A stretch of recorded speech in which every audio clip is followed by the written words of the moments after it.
Hello, students. Today we are going to read and understand the story Yellow Lightning by Somi Das, Lesson 8 of your English course book. You must have seen tigers in a zoo. Do you think they should be kept in cages for our viewing pleasure or be free to roam in the wild? So, here the author is asking us a question. Tigers are often kept in zoos so that people can watch them. But is it right?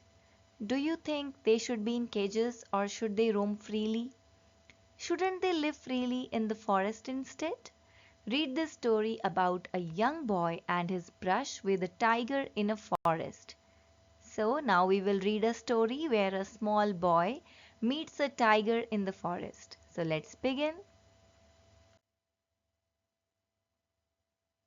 The boy, no more than 4, rose when the rooster crowed. So, rooster means cock.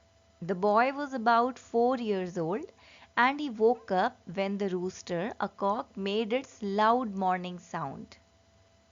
If he did not wake up immediately, his younger brother would, and Ma would say, "See, Khoka, your younger brother can barely walk, and yet he is so eager to go to school." So, here we see that if the boy did not wake up quickly, his little brother would. Then his mother would tease him, saying, "Look, Khoka." His name is Khoka. "Even your younger brother, who can hardly walk, is eager to go to school. The elder one is 4 years old. Now you can imagine how the younger one is. He cannot even walk, but he is so excited to go to school." So, little Khoka had made it a habit to talk to his pillow the night before, asking it to jerk him awake as soon as he heard the rooster. And there were days when the pillow, quite like Aladdin's genie, did so even earlier. So sometimes Khoka woke up even before the rooster crowed. He imagined that his pillow worked like Aladdin's genie and woke him up early. Try asking your pillow to wake you up early in the morning and let me know if it happens. Meanwhile, Ma was already up roasting a fistful of flattened rice on the iron griddle, the half-burnt aroma of which filled the thatched house.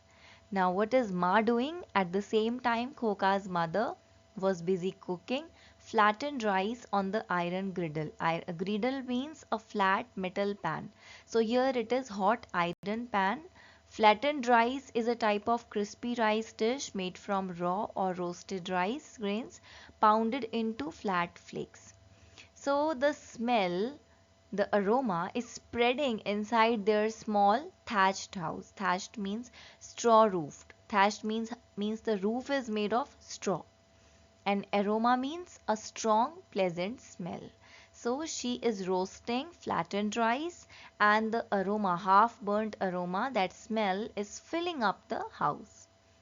God knows what time she woke up or if she got a wink of sleep at all. So the boy did not know when his mother woke up. Maybe she did not even sleep properly at night. Khoka had only seen her working, bustling around the house, in the kitchen, in the fields, or milking the cow. Khoka always saw his mother busy, working in the kitchen, taking care of the cow, or working in the fields. Bustling means moving about hurriedly, often because one is very busy. But mothers are like that, he thought to himself. Khoka thought mothers always work hard like this. All mothers work very hard, always working, always busy, right? He rubbed his eyes, went to the well to draw water for his morning bath, tying his thin gamcha around his waist. This is well. Okay, so now he has woken up. He's rubbing his eyes, sleepy eyes, went to the well to fetch water and tied a thin cloth towel called gamcha around his waist. A bath was a must. Next page. Regardless of the hour of the day, no one went to school without a bath. So in their village, children had to take a bath every day before school. It didn't matter how early or late it was. Taking a bath was mandatory. his teeth chattering. He lowered the metal bucket into the water. The loud clang against the wall, the only sound in the silent, cold, dark morning. It was very cold. Koka's teeth were shaking as he dropped the bucket into the well. Since it's cold, his teeth are shaking.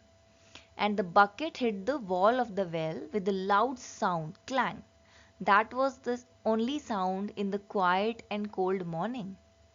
Clang is an example of onomatopoeia. The word clang is similar to the actual sound made by the striking of something metallic. That is why this word is called onomatopoeia. So now what he is doing, hands shaking with the weight, he poured all the water on his head, then darted inside as the sky turned a slow crimson. Koka's hands shook as he lifted the heavy bucket because it is heavy. His teeth is shaking because it's cold. He poured the cold water on his head quickly and ran back inside. Darted means quickly moved inside. You'll do something similar if you have to take bath with cold water when it's so cold outside and that too early morning. So he quickly ran inside. By then the sky was turning red with sunrise. Crimson means dark red color. The sky is crimson because soon the sun is going to rise. Ma, as usual, was waiting with his brass bowl of piping hot milk and some flattened rice soaked in it. Here, mother has prepared hot milk, piping hot, very hot, and it is given with soaked flattened rice in a brass bowl. Brass is a yellow metal, pital, made of copper and zinc, and flattened rice you can call it chivda. Okay, so mother is ready with the food. Quietly, quickly, Koka drank it all up, picked up his cloth bag stitched by the village tailor, and started his trek to school alone. Koka finished his breakfast fast, took his simple cloth bag, which is not a fancy one but stitched by a village tailor, and he began his long walk to school all alone. Trek means journey across difficult regions on foot. Next, this was his regular routine, the long march to the government primary school at Kulunga, passing through a dense forest. Every day Khoka walked a long distance through the forest to reach his school in Kulunga. He was the only child of his age to go to school. His neighbors, children of peasants, means farmers, herdsmen, were the lucky ones who got to roam around the village aimlessly the whole day, following their parents, playing, going for a swim when they felt like. So he was the only child of his age to go to school. His neighbors, children of peasants, herdmen, were the lucky ones who got to roam around the village. Means Khoka was the only child his age going to school. Other children in the village were lucky. According to Khoka, they were lucky because they did not go to school. They just played, swam and roamed around whole day. Aimlessly means without any aim, following their parents, playing, swimming or whatever they wanted to do. So were they really lucky? No, they were not receiving the education. Next page. If only he had been as fortunate, he thought to himself. Fortunate means lucky. Khoka wished he was as lucky as them. Obviously, no child would want to go to school if his or her friends are playing all day long. But somehow he liked his walk, trudging through the jungles at this unearthly hour. Still, Khoka enjoyed walking slowly through the forest early in the morning, even though it was a scary time. Trudging means walking slowly with a lot of effort. He's trudging through the jungle at unearthly hour. Unearthly means which is not natural, strange hour, since it is too early. You can look at the pictures, how scary it is. The sound of his footsteps on the dry bed of leaves. It was too early even for the birds to start chirping. The only sound was his footsteps on dry leaves. Imagine his walking on the difficult path so early in the morning when it is quiet everywhere. The only sound he can hear is of his own footsteps. The whole world is asleep. Even the birds had not started singing yet. He walked and walked and walked. It would take him at least 2 hours to get anywhere close to Kulunga. His village was a good 5 to 6 kilometers away. So the journey was very long. Koka had to walk for at least 2 hours because his school was 5 to 6 kilometers away, where it was in Kulunga. In those days, parents did not think of earthly dangers, only the supernatural ones in the village. Ghosts and spirits laying their claims on children in the dark. Back then, people did not worry much about real dangers like wild animals. These are the earthly dangers, dangers that exist on earth.